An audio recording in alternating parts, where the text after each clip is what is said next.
Hello बच्चों, तो कैसे हैं आप सब। आज हम लोग द्विघात समीकरण का ये दूसरा वीडियो है। इस वीडियो में आज हम लोग सीखेंगे द्विघात समीकरण को हल करने के तरीके। 3 तरीके से हम द्विघात समीकरण को हल करना सीखेंगे। पहला तरीका जो होगा वो हमारा गुणनखंड का तरीका होगा। गुणनखंड विधि द्वारा हम द्विघात समीकरण को हल करना सीखेंगे। दूसरा तरीका है जो दूसरा तरीका हमारा द्विघात सूत्र है, उस सूत्र के द्वारा हम करना सीखेंगे। और तीसरा तरीका है पूर्ण वर्ग विधि। इन 3 तरीकों से हम द्विघात समीकरण को हल करना सीखेंगे।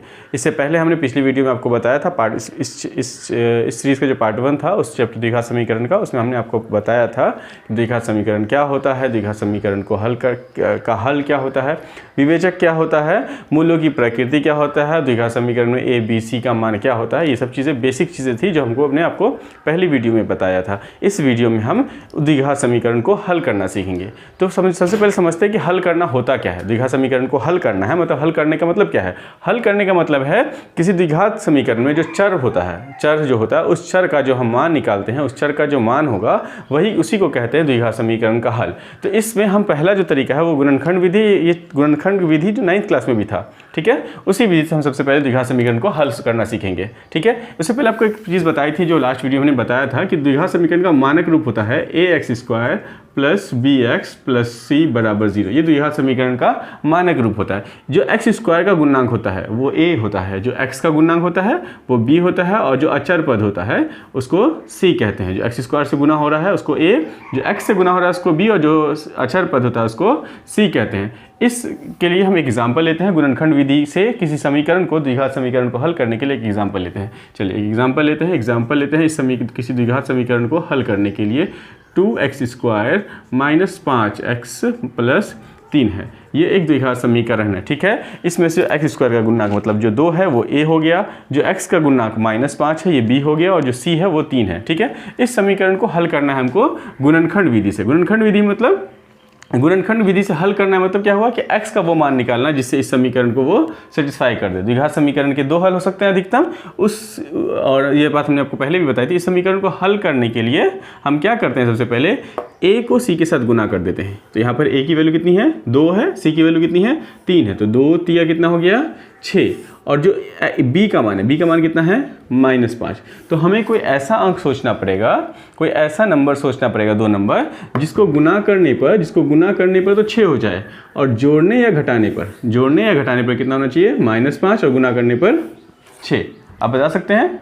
चलिए ठीक है, क्या है वो नंबर। अगर हम देखिए यहाँ पर देखिए, अगर हम 3 को अगर 2 से गुना कर दें तो क्या हो जाएगा 6 हो जाएगा, ठीक है। और अगर 3 + 2 कर दें तो 5 हो जाएगा। लेकिन समस्या क्या है, यहाँ पर हमें लाना क्या है -5। तो अगर हम ऐसा कर दें कि -3 और -2 लिख दें तो माइनस माइनस जुड़ता है, माइनस का चिन्ह उतरता है, माइनस माइनस जुड़ेगा और माइनस का चिन्ह उतर जाएगा, -5 हो जाएगा। और यहाँ भी अगर -3 को -2 के साथ गुना कर दिया जाए तो -3 दूनी 6, तो 6 हो गया, ठीक है। अब क्या करेंगे हम, पहला टर्म जो है x² को same to same as it is वैसे ही लिख देंगे, ठीक है। दूसरा टर्म जो -5x है उसको कैसे लिखेंगे, -3x -2x, इसको क्या लिख देंगे -3x -2x, और लास्ट टर्म जो है अचर पद उसको वैसे ही वैसे लिख देंगे, c लिख दिया हमने। अब देखिए जो 2, इसमें पहले 3 पद थे, अब इसमें 4 हिस्से हो गए इसमें, ठीक है। इस पहले 2 हिस्से में से और इस 2 हिस्से में से कॉमन लेना है हमको। इसमें देखिए इसके पास x है और इसके पास भी x है, और कुछ कॉमन नहीं ले सकते, तो x कॉमन ले लिया हमने। इसमें क्या बच गया 2 बच गया और एक x बच गया, क्यों, क्योंकि यहाँ पे x² था, तो एक x कॉमन ले लिया तो x² में से एक x बच गया। अब 3x में से हमने क्या लिया है, कॉमन x लिया है, तो बच गया क्या गया इसके अंदर 3 बच गया, ठीक है। अब इस हिस्से में देखिए कुछ भी कॉमन नहीं है।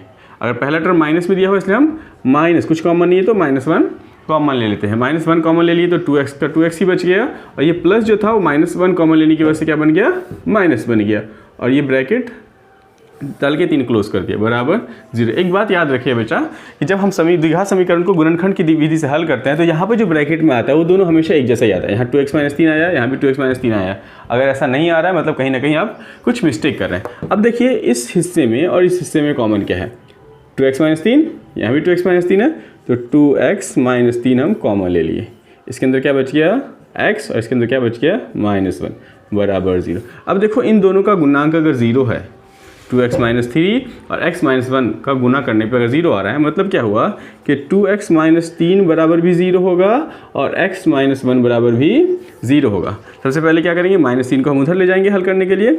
2x बराबर क्या हो जाएगा, माइनस 3 उधर गया तो प्लस 3 हो गया, x रखेंगे इधर, ये 2 जो है उसको उधर ले जाएंगे, इधर गुना में है, x के साथ 2 क्या है गुना में, उधर जाएगा तो भाग में हो जाएगा, 3/2 हो जाएगा। ये x का एक मान निकल गया हमारा 3/2। अब देखिए इसमें देखिए x बराबर क्या हो जाएगा, -1 को उधर ले जाएंगे तो क्या हो जाएगा, ये +1 हो जाएगा। ये x का दूसरा मान हुआ। मतलब क्या कह सकते हैं हम कि इस जो द्विघात समीकरण है 2x² - 5x + 3, इसके 2 हल हैं। एक हल है 3/2 और दूसरा हल है 1। इसी द्विघात समीकरण में जो हल होते हैं उनको अल्फ़ा बीटा भी बोलते हैं। मतलब क्या कह सकते हैं हम कि अल्फ़ा का मान आ गया 3/2 और बीटा का मान आ गया 1। ठीक है, बीटा का मान कितना आ गया, 1 आ गया। ठीक है, तो 2 हल निकल गए द्विघात समीकरण के। अब देखिए दोनों द्विघात समीकरण के 2 हल है, दोनों अलग अलग हैं। ठीक है बेटा, चलिए एक और एग्जाम्पल ले लें। ये समझ में आ गया आपको, इसको नोट कर लीजिए। अगला एग्जाम्पल लेते हैं 6x² - x - 2 बराबर 0। ये एक द्विघात समीकरण है ना, द्विघात समीकरण है। इसका घात कितना है, 2 है, इसलिए ये द्विघात समीकरण हो गया। अब इस समीकरण को हमको गुणनखंड विधि से हल करना है। गुणनखंड विधि से हल करने के लिए हमने सबसे पहला क्या तरीका बताया था, a को c के साथ गुना करते हैं। अगर आपने अभी तक वीडियो रुके हुए तो पहले इसको नोट कर लीजिए, वीडियो को रोक करके इसको हल कीजिए, फिर इसको समझिएगा, तो आपको समझने में आसान होगी। ये साथ साथ आप लिख सकते हैं तो ज़्यादा अच्छा रहेगा। लिख के समझेंगे, सिर्फ वीडियो देखेंगे तो आप भूल जाएंगे, लेकिन अगर नोट भी करते रहेंगे तो आपको फिर वो याद रहेगा। ठीक है, ये दूसरा एग्जाम्पल है हमारा 6x² - x - 2 बराबर 0। ये द्विघात समीकरण है, इसको हमें गुणनखंड विधि से हल करना है। गुणनखंड विधि से हल करने के लिए सबसे पहला पॉइंट क्या करना है, हमको a को c के साथ गुना कर देना है। यहाँ 6 है, यहाँ -2 है, गुना कर दिए तो कितना आ गया, -12 आ गया। कितना आ गया, -12 आ गया। और यहाँ पर क्या है, b का गुना क्या, जो x का गुना क्या है, जो b है वो कितना है, -1 है। मतलब क्या हुआ कि हमें कोई ऐसा अंक सोचना है, ऐसे 2 अंक सोचना है जिनको गुना करने पर ये आ जाए, जोड़ने या घटाने पर कितना आ जाए, -1 आ जाए। गुना करने पर कितना आ जाए, -12, जोड़ने घटाने पर कितना आ जाए, -1 आ जाए। चलिए बताइए आप लोग क्या हो सकता है, जो 2 नंबर हो आप सोचकर बताइए, वीडियो रोक लीजिए, बताइए, फिर हम करते हैं। ठीक है, चलिए तो हम क्या देख रहे हैं कि -12 को अगर हम तोड़े 2 हिस्सों में, जिससे कि उनको जोड़ने पर, उनको गुना करने पर कितना हो जाए, 12 हो जाए, और जोड़ने और घटाने पर कितना हो जाए, -1 हो जाए। तो हमें क्या समझ में आता है कि 4 को अगर 3 से गुना कर दिया जाए, 4 को अगर 3 से गुना कर दिया जाए तो 12 होता है, और 4 में से अगर 3 घटा दिया जाए, 4 - 3 कर दिया जाए तो कितना हो जाता है, 1 हो जाता है। लेकिन यहाँ पे एक समस्या है। क्या समस्या है कि 4 में से अगर 3 को घटा रहे तो 1 आ रहा है, लेकिन हमें लाना क्या है, -1। तो उलट दीजिए इसको, 3 - 4 कर दीजिए। अब क्या हो जाएगा, इसकी वैल्यू 1 हो जाएगा। और 3 को अगर गुना कर दिया जाए -4 से तो वो भी कितना होगा, -12 होगा। ठीक है, ऐसे आपको दिमाग लगाना है, सोचना है और अंदाज़ा लगाना है कि कौन सा 2 अंक हो सकता है। सबसे पहले क्या करेंगे, हम इसको समझ लीजिए। हम क्या समझे कि -4 और 3 2 ऐसे अंक है। -4 को अगर 3 से गुना कर दिया जाए तो 12 होता है, -12 होता है, और -4 और 3 को जोड़ने पर, मतलब 3 में से अगर 4 को घटा दे तो कितना हो जाता है, -1 हो जाता है। पहले टर्म को ऐसे ही लिख दीजिए। ठीक है, दूसरा टर्म क्या हो जाएगा, +3x - 4x - 2 बराबर 0। हमने ये -x को क्या लिख दिया, +3x - 4x। तो ये क्या हो जाएगा, इक्वल टू तो ये होगा -x ही हो जाएगा ना, +3x - 4x equal to -x होगा। 2 हिस्सों में हमने तोड़ दिया। ठीक है, अब देखो इन दोनों हिस्से में देखो कुछ कॉमन है। हाँ है, बिल्कुल है। एक तो x कॉमन है और दोनों के पास 3 भी है, 3 इसके पास भी है, 3 इसके पास भी ना, 3 दूनी 6, तो 3x हमने कॉमन ले लिया। ठीक है, अब देखो इसमें से 3 दूनी 6 होता है तो अंदर क्या आ जाएगा, 2 आ जाएगा। x² था, x कॉमन ले लिया तो अंदर क्या बच गया, x बच गया। इसमें से 3x तो पूरा कॉमन ले चुके हैं, तो बचा के अंदर कुछ नहीं, मतलब 1 बच गया। कुछ नहीं कॉमन बचा, मतलब 1 बच गया।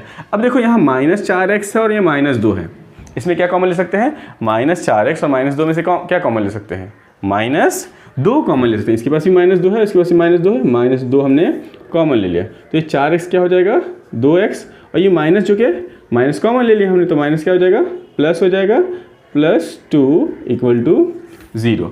अब देखिए 2 हिस्से हो गए, एक ये हिस्सा हो गया, एक दूसरा हिस्सा।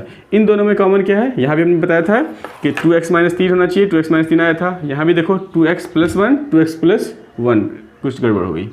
यहाँ कॉमन के लिए 2x जब कॉमन ले लेंगे तो क्या बचेगा, यहाँ पर 2 कॉमन जब ले लेंगे तो यहाँ पर क्या बचेगा, 1 बचेगा। ठीक है, क्या बताया, गलती हो जाएगी तो कहाँ समझ में आ जाएगा। 2x + 1 यहाँ भी आया तो 2x + 1 यहाँ भी आना चाहिए। कुछ मिस्टेक हो जाएगी तो दोनों कम नहीं आएगा। अगर एक जैसा अगर समीकरण का हल होगा तो हमेशा जो ब्रैकेट के अंदर वाला हिस्सा यहाँ पर वाला वो दोनों में एक ही जैसा आना है। अब देखिए दोनों में एक जैसा आ गया तो 2x + 1 कॉमन ले लीजिए, समझ लीजिए बचा क्या 3x - 2 = 0। अब देखो इन दोनों को गुना करने पे अगर 0 आ रहा है मतलब ये भी 0 के बराबर हो सकता है और ये भी 0 के बराबर होगा। 2x + 1 बराबर भी 0 होगा और क्या हो गया 3x - 2 बराबर भी 0 होगा। ठीक है, अब 2x को यहीं रखे, इस +1 को उधर ले जाते हैं तो क्या हो जाएगा ये -1 हो जाएगा। अब देखिए x बराबर क्या हो जाएगा, x के साथ 2 क्या रिश्ता है, गुना का रिश्ता है। जब गुना से दूसरी तरफ जाता है तो क्या हो जाता है वो भाग हो जाता है, तो -1/2 हो जाएगा। ये x का मान निकल गया, एक मान इधर देखते हैं 3x - 2 उधर जाएगा तो +2 हो जाएगा। x यहीं रखेंगे, 3 के साथ x का रिश्ता गुना का है, उधर जाएगा तो वो भाग का हो जाएगा, तो 2/3। मतलब क्या हुआ x का 2 मान निकला, एक मान निकला -1/2, दूसरा मान निकला 2/3। मतलब कह सकते हैं अल्फ़ा बराबर हो गया -1/2 और दूसरा क्या ऐसे लिख सकते हैं x का मान क्या क्या निकला -1/2 और क्या निकला 3/2। ये समीकरण का हल है। x बराबर -1/2 और x बराबर 3/2। ये जो समीकरण दिया हुआ है हमारा 6x² - x - 2 = 0, इस समीकरण का ये दोनों हल है। मतलब क्या हुआ, इन दोनों की वैल्यू अगर इस समीकरण में हम डालेंगे तो ये समीकरण सेटिस्फाई कर देगा, इस समीकरण को 0 के बराबर कर देगा। ठीक है बेटा, चलिए इसको नोट कर लीजिए। एक और एग्जाम्पल देखते हैं, फिर हम दूसरी विधि की तरफ बढ़ेंगे। गुणनखंड की विधि से हम 2 एग्जाम्पल कर लिए, एक और एग्जाम्पल देख लेते हैं, फिर हम कौन सी विधि की तरफ बढ़ेंगे, द्विघात सूत्र की तरफ। ठीक है बेटा, चलिए इसको नोट कीजिए।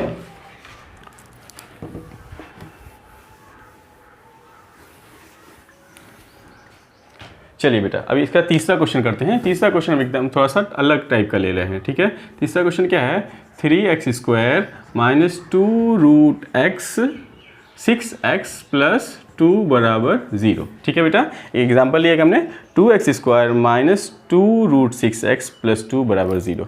इस समीकरण में हमको क्या करना है, इस समीकरण को हमको हल करना है। इस समीकरण का हमको हल करना है मतलब x का मान निकालना है। उसके लिए क्या करेंगे, और गुणनखंड विधि से करना है हमको।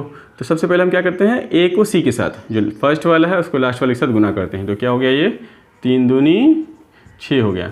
मतलब कोई ऐसा अंक सोचना पड़ेगा हमको जिसको दोनों को गुना कर दें तो क्या हो जाएगा, वो 6 हो जाएगा। और जोड़ने घटाने पे क्या आना चाहिए, -2√6 आना चाहिए। ठीक है, कोई ऐसा अंक सोचना पड़ेगा जिसको गुना करने पर कितना आ जाना चाहिए, -6 आना चाहिए, है ना। गुना करने पर कितना आना चाहिए, 6 आना चाहिए। और जोड़ने घटाने पर क्या आ जाना चाहिए, 2√6 आना चाहिए। बताओ आप सोचिए क्या होगा।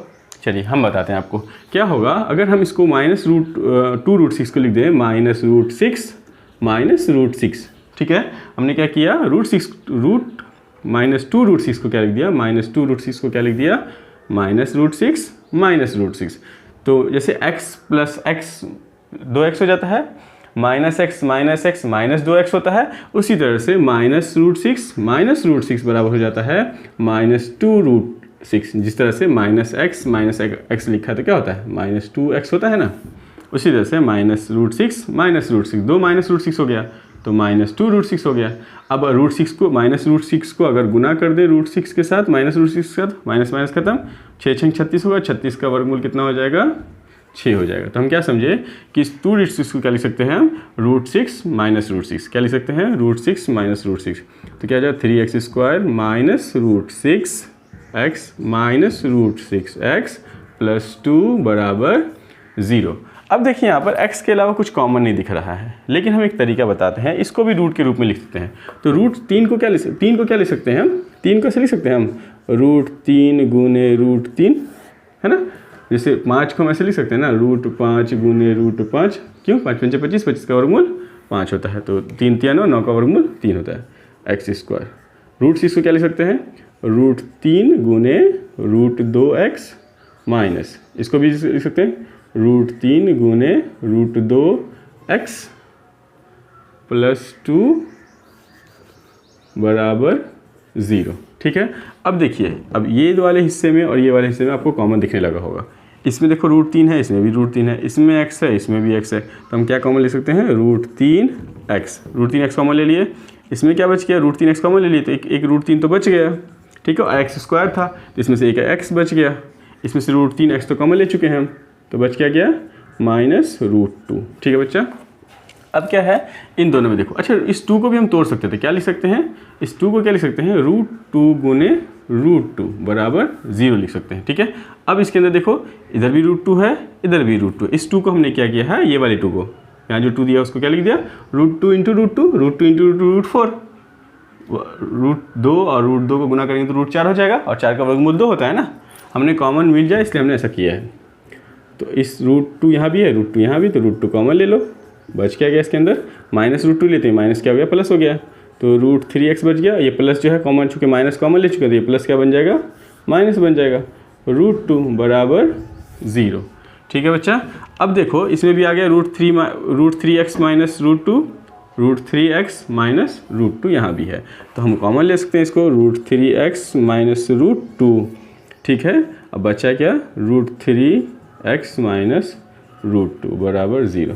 अब ये दोनों को गुना करने पे अगर 0 हो रहा है तो इसका क्या मतलब हुआ कि इन दोनों को अलग से भी करेंगे तो वो 0 के बराबर, √3x माइनस √2 बराबर 0 हो जाएगा। उसी तरह से √3x माइनस √2 बराबर भी 0 होगा। इस माइनस √2 को उधर ले जाएंगे, √3x बराबर √2, अब इसको माइनस x जाके उधर प्लस हो गया।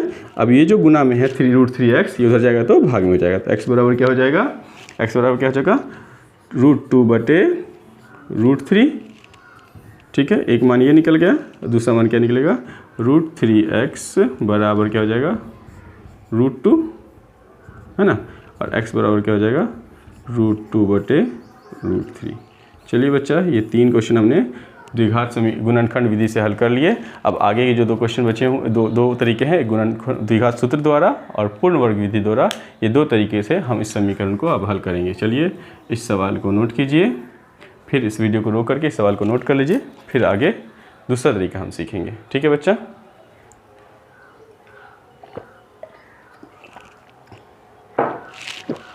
अब जो दूसरा तरीका है वो तरीका क्या है, द्विघात सूत्र। क्या तरीका, दूसरा तरीका क्या है हमारा, दूसरा तरीका क्या है, द्विघात सूत्र। द्विघात सूत्र के बारे में हमने पहले थोड़ा सा बताया था आपको, द्विघात सूत्र के बारे में हमने पहले आपको थोड़ा सा बताया था क्या, विवेचक होता है, विवेचक मतलब डी निकालना बताया था। डी का फॉर्मूला क्या बताया था, अच्छे से याद होगा आप लोग को, डी का फॉर्मूला क्या होता है, विवेचक को, विवेचक होता है, विवेचक चीज़ होती है एक, ठीक है, उससे मूलों की प्रकृति पता चलती है, मूल किस टाइप का है। तो विवेचक निकालने का तरीका फॉर्मूला क्या बताया था, -b² माइनस 4ac, ये डी हो गया। विवेचक को इंग्लिश में डी से दर्शाया जाता है।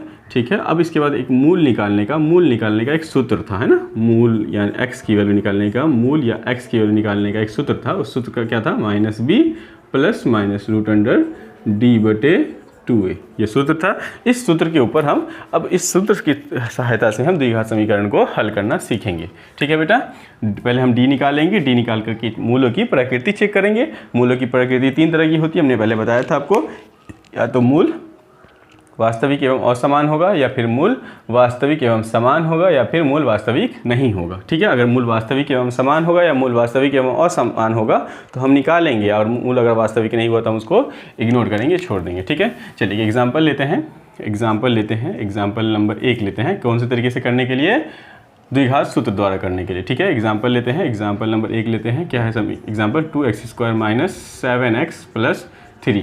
सबसे पहले हमने आपको बताया था कि इसमें ABC क्या होता है, पिछली वीडियो में बताया था ABC क्या होता है। तो यहाँ बताओ, यहाँ क्या दिया हुआ है, A का मान कितना दिया हुआ है, जो x² से गुना होता है 2, B का मान कितना है -7, और C का मान कितना है 3। ठीक है, उसके बाद क्या करते हैं हम, विवेचक निकालते हैं। क्या करते हैं, विवेचक मतलब डिटरमाइनर बोलते हैं, डी से दर्शाया जाता है इसको, और डी का फॉर्मूला क्या होता है, b² माइनस 4ac। बी का मान कितना है यहाँ पर, -7 है, तो -7 का स्क्वायर कर देते हैं, -4 इंटू ए का मान है 2 और सी का मान है 3। तो 7 का स्क्वायर कितना होता है, 49 होता है।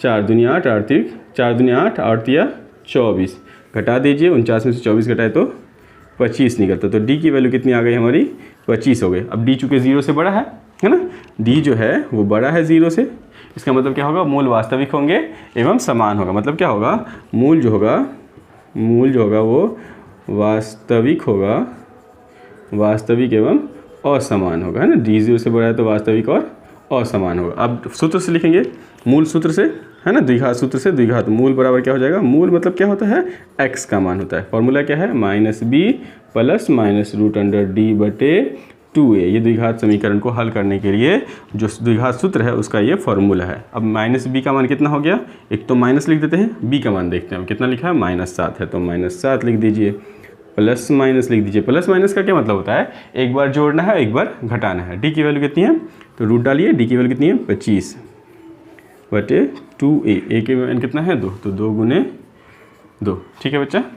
अब क्या हो जाएगा, ये x बराबर क्या हो जाएगा, माइनस माइनस खत्म, 7 प्लस माइनस, अब 25 का वर्गमूल कितना हो जाएगा, 5 हो जाएगा। 25 का रूट 5 × 5 मतलब 5 और 2 दूनी 4 हो गए। ठीक है। अब देखो x का 2 मान होगा, ठीक है, एक अल्फ़ा हो जाएगा, क्या होगा 7 प्लस 5/4, और दूसरा मान क्या होगा बीटा 7 - 5/4। ठीक है। प्लस माइनस जो लिखा है उसका क्या मतलब, 7 प्लस माइनस 5 लिखा है ना, सूत्र में लिखा ना, -b प्लस -d, मतलब क्या हुआ, एक बार जोड़ना है और एक बार घटाना है। तो अल्फ़ा बराबर क्या हो जाएगा, 7 × 5 = 12/4। ठीक है, 4 × 4 4 × 3 = 12, तो अल्फ़ा का मान कितना हो गया, 3 हो गया। और बीटा जो है 7 में से 5 गया तो 2 बच गया, बटे 4, 2/4, 2 × 2 2 दूनी 4, तो बीटा बराबर क्या हो गया 1/2, मतलब 2 मान निकल गया x का 2 मान निकला, एक क्या निकला 3 निकला, और एक क्या निकला 1/2। ये जो है इस द्विघात समीकरण का मूल हुआ, जिसको हमने किस विधि से निकाला, द्विघात सूत्र के द्वारा निकाला। ठीक है बच्चा, ये आसान सा क्वेश्चन था, इसको नोट कीजिए, फिर अगला क्वेश्चन करते हैं। ठीक है, नोट कर लीजिए आप लोग।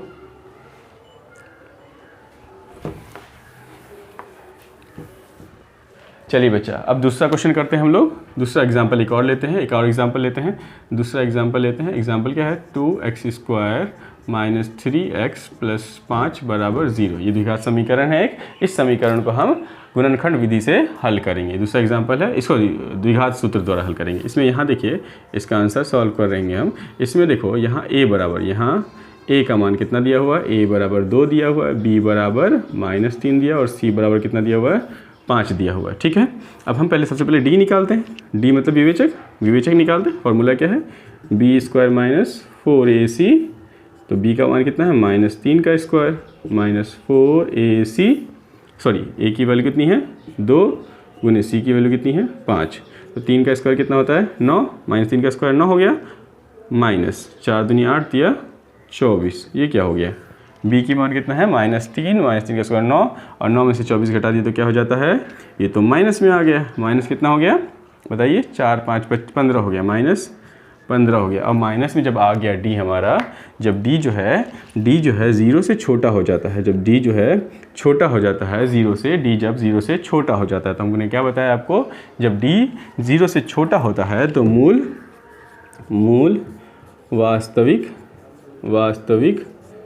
वास्तविक नहीं होगा, मूल वास्तविक नहीं होगा। ठीक है, और मूल वास्तविक नहीं होगा तो हम इस समीकरण को सॉल्व ही नहीं करेंगे, यहीं पर छोड़ देंगे, क्योंकि मूल जो है वो वास्तविक नहीं है, मूल वास्तविक नहीं है, तो इस समीकरण को हम यहीं पर छोड़ देंगे। ठीक है बेटा, चलिए इसको नोट कर लीजिए।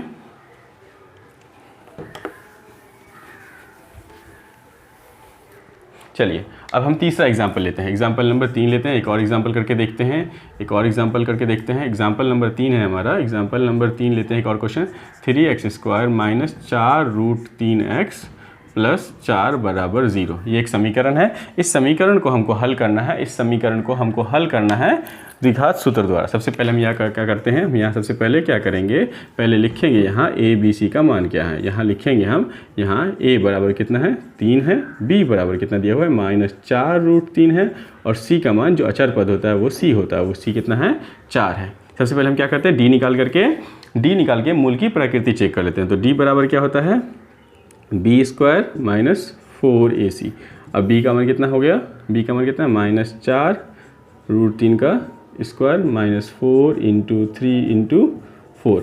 अब देखो ऐसा एग्जाम्पल रहता है, रूट में अगर बिना रूट वाला एक साथ रहता है, उसका स्क्वायर क्या होता है। इससे पहले हमने समझाया था आपको, है ना, समझाया था क्या, 2√3 लिखा है तो का स्क्वायर लिखा है, तो हम क्या करते हैं, पहले 2 का स्क्वायर कर देते हैं तो 4 हो जाता है, और √3 का स्क्वायर क्या हो जाता है 3 होता है, 4 × 3 = 12 कर देते हैं। ठीक है, वैसे समझो यहाँ पे 4 का स्क्वायर भी है, ये √3 का स्क्वायर, तो 4 का स्क्वायर कितना होता है 16, और √3 का स्क्वायर 3, -4 × 3 = 12, और 12 चौके 48, यहाँ 16 × 3 = 48, और यहाँ -48। तो d का मान देखो क्या आ गया, बताओ d का मान क्या आ गया बच्चा, डी का मान क्या आया बच्चा, डी का मान 0 आ गया। और डी का मान 0 हो जाता है तो हमने पहले आपको बताया है जब डी का मान विवेचक अगर 0 के बराबर होता है तो मूल जो होता है वो मूल वास्तविक तो होता है, वास्तविक तो होता है, लेकिन साथ साथ समान भी होता है। मूल वास्तविक और कैसा होता है, मूल वास्तविक और समान होता है। ठीक है, मूल वास्तविक और समान होगा।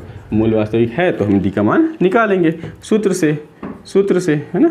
सूत्र क्या है, सूत्र से निकालेंगे।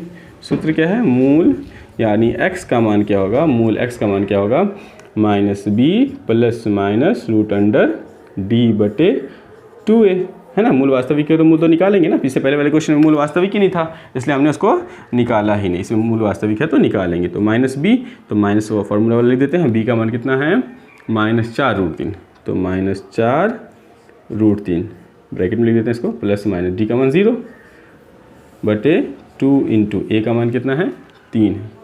ठीक है। अब क्या करेंगे हम, इसको आगे सॉल्व करेंगे। अब देखो माइनस माइनस खत्म हो जाएगा, प्लस हो जाएगा, तो x बराबर क्या हो जाएगा, 4√3 प्लस माइनस 0 बटे 3 दूनी 6। अब देखो चूँकि इस 0 प्लस माइनस से कोई मतलब ही नहीं है तो x बराबर क्या हो जाएगा, 4√3 बटे 6। अब काट सकता है तो काट देंगे, 2 दूनी 4, 2 तिया 6, तो x का मान क्या हो गया, √3 बटे 3। 2 बार लिख देंगे इसको क्योंकि इसीलिए समीकरण का 2 हल हो जाएगा। x बराबर क्या हो जाएगा, √3 बटे 3 और √3 बटे 3, ये 2 हल हो गए। समीकरण के दोनों समान होंगे। ठीक है बच्चा, इस समीकरण का क्या हो गया, इस समीकरण को जो हमने हल किया, इस समीकरण के दो हल हो गए, दोनों मूल जो हुए वो समान हो गए क्योंकि d जो है वो 0 के बराबर हो गया। ठीक है बच्चा, तो ये d जो है वो 0 के बराबर हो गया। एक और एग्जांपल कर लें, इसको नोट कर लीजिए फिर आगे बढ़ते हैं हम लोग। ठीक है, नोट कीजिए।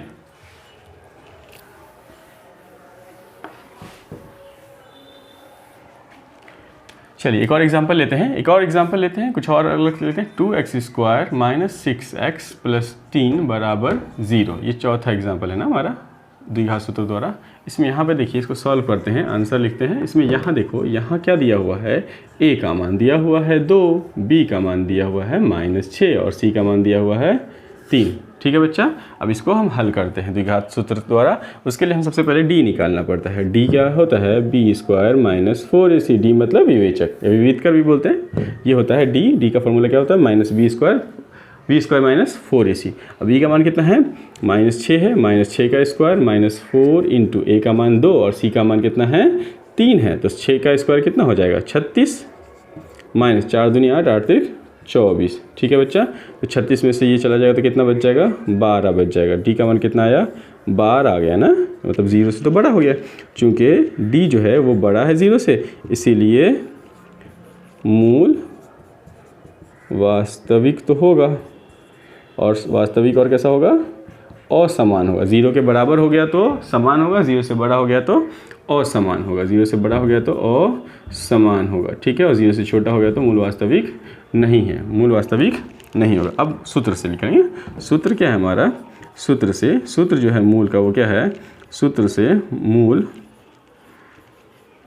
x बराबर क्या होता है, -b plus minus root under D बटे 2a।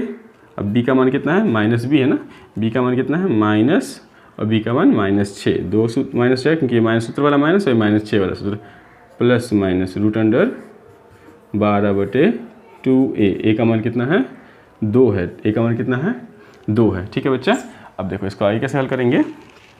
x बराबर क्या हो जाएगा, माइनस माइनस खत्म, 6 हो जाएगा। और 12 को हम क्या लिख सकते हैं, इससे पहले वाली वीडियो में हमने बताया था, 12 को क्या लिख सकते हैं, 2 गुने 2 गुने 2। 12 मतलब क्या हुआ, 2 गुने 2 गुने 2, इसका मतलब क्या हुआ, 2 2 का जोड़ा बन जाएगा। 12 मतलब क्या हो गया, 2 गुने 2 गुने 3, 2 गुने 2 दूनी 4, 4 तिया 12 बटे 2 दूनी 4 होगा। ठीक है, तो x बराबर क्या हो जाएगा, 6 प्लस माइनस 2√3 हो जाएगा। ठीक है, बटे 4। ठीक है, अब इसमें से 4 में से 6 और 2 में से देखो, इसमें से कॉमन ले सकते हैं। क्या कॉमन ले सकते हैं, 2 कॉमन ले सकते हैं, तो बचेगा क्या इसके अंदर, 3 प्लस माइनस, और इसमें क्या बचेगा, √3 बटे 4। अब इसमें से ये कट सकता है, 2 का 2, 2 दूनी 4, तो x बराबर क्या हो जाएगा, 3 प्लस माइनस √3 बटे 2। ठीक है। अब इसको कह सकते हैं दो अलग अलग मान हो सकते हैं, क्योंकि इसका डी का मान कितना था, 0 से बड़ा था, तो मूल वास्तविक एवं और समान होंगे। इसीलिए अल्फ़ा बराबर क्या हो जाएगा 3 + √3/2 और फिर बीटा बराबर क्या हो जाएगा 3 - √3/2। ये आपका हल हो गया। चलिए बच्चा इसको नोट कर लीजिए। हमने द्विघात सूत्र से 4 एग्जाम्पल किए। इन चारों को अगर कर लेते हैं, आप अगर समझ जाते हैं तो द्विघात सूत्र पर करने वाले सारे क्वेश्चन आप सॉल्व कर सकते हैं। चलिए इसको नोट कर लीजिए। अब जो तीसरा तरीका बचा हुआ है, चलिए बच्चा अब ये जो तीसरा तरीका बचा हुआ है, इस तरीका क्या है, वो तरीका कौन सा है, पूर्ण वर्ग विधि। तो इसी तीसरा तरीका कौन सा है, तीसरा तरीका जो है हमारा वो है पूर्ण वर्ग विधि। पूर्ण वर्ग विधि इन तीनों तरीकों में सबसे जो कम इम्पोर्टेंट है वो यही है, पूर्ण वर्ग विधि। इन तरीकों में सबसे कम जो इम्पोर्टेंट है वो यही है, लेकिन कई बार एग्जाम में पूछ देता है, तो हमें ये चीज़ पता होनी चाहिए कि पूर्ण वर्ग विधि से अगर एग्जाम में पूछ दिया कि इस समीकरण को, द्विघात समीकरण को पूर्ण वर्ग विधि द्वारा ही हल कीजिए, तो आपको आना चाहिए। इसलिए आप समझ लीजिए। एग्जाम्पल लेते हैं पूर्ण वर्ग विधि से हल करने के लिए, द्विघात समीकरण के लिए एक एग्जाम्पल लेते हैं। क्या है एग्जाम्पल, 4x² + 4 √3x + 3 = 0। इसको हमें सॉल्व करना है, इसको हमें हल करना है पूर्ण वर्ग विधि द्वारा। ठीक है, तो पूर्ण वर्ग विधि से हल करने के लिए क्या करेंगे, सबसे पहले हमें दो फॉर्मूले याद होनी चाहिए। ये फॉर्मूला बहुत कॉमन सा फॉर्मूला है, a + b का होल स्क्वायर इक्वल टू क्या होता है a² + 2ab + b²। दूसरा फॉर्मूला क्या है, a - b का होल स्क्वायर इक्वल टू क्या होता है a² - 2ab + b²। ये दोनों फार्मूला का इसमें यूज़ होगा, तो ये आपको पता होना चाहिए। अब जो पहले क्लास में बहुत पहले पढ़ चुके हैं हम लोग, आप लोग, ये पता होना चाहिए। चलिए यहाँ पर सिर्फ जो देखना क्या करना क्या, इसमें जो पहला वाला टर्म है 4x² लिखा हुआ है, यहाँ पे स्क्वायर तो सिर्फ x पे है ना, 4 पे नहीं है। तो 4 को कितने का स्क्वायर है, 4 जो है 4 जो है वो किसका स्क्वायर है, 2 का। तो हम इसको क्या लिख सकते हैं ऐसे, 2x का होल स्क्वायर। अब ये a² हो गया, ठीक है, ये वाला बन गया। अब क्या सूत्र होता है इसका, 2ab। तो फार्मूला में क्या होता है 2 × ये तो a है, तो इसको वापस लिख दो 2x। अब देखो हमें ये टर्म लाना है, तो क्या हो गया 2 दूनी 4 हो गया, और x तो आ गया, बचा क्या √3 बच गया ना। तो इसको क्या करेंगे, गुना कर देंगे √3 से। अब √3 से गुना किया है इसे, ठीक है। अब जिससे गुना किए हैं उसी को जोड़ना भी है, उसी को घटाना भी है। इस समीकरण में उसी के स्क्वायर को जोड़ना है और उसी के स्क्वायर को, ये √3 का स्क्वायर जहाँ जिससे गुना किया ना उसी का स्क्वायर को जोड़ दिए, उसी के स्क्वायर को एक बार घटा दिए, और लास्ट टर्म क्या था पड़ा हमारा +3, तो वो लिख दिए बराबर 0। ठीक है। अब देखिए 2 का स्क्वायर क्या होता है, 2 का स्क्वायर ये तो सॉरी 2a² है, तो ये 2a² हो गया, a² + 2ab + b²। तो क्या होता है a + b का मतलब √3 का होल स्क्वायर। ठीक है, फिर ये क्या हो जाएगा, ये माइनस √3 का स्क्वायर क्या हो जाएगा, √3 का स्क्वायर क्या हो जाएगा 3 + 3 = 0। इससे ख़त्म 0 हो जाएगा, तो क्या हो जाएगा 2x + √3 का होल स्क्वायर बराबर 0। ये स्क्वायर है तो ये 2 बार लिखा जाएगा, 2x + √3 और फिर 2x + √3 बराबर 0।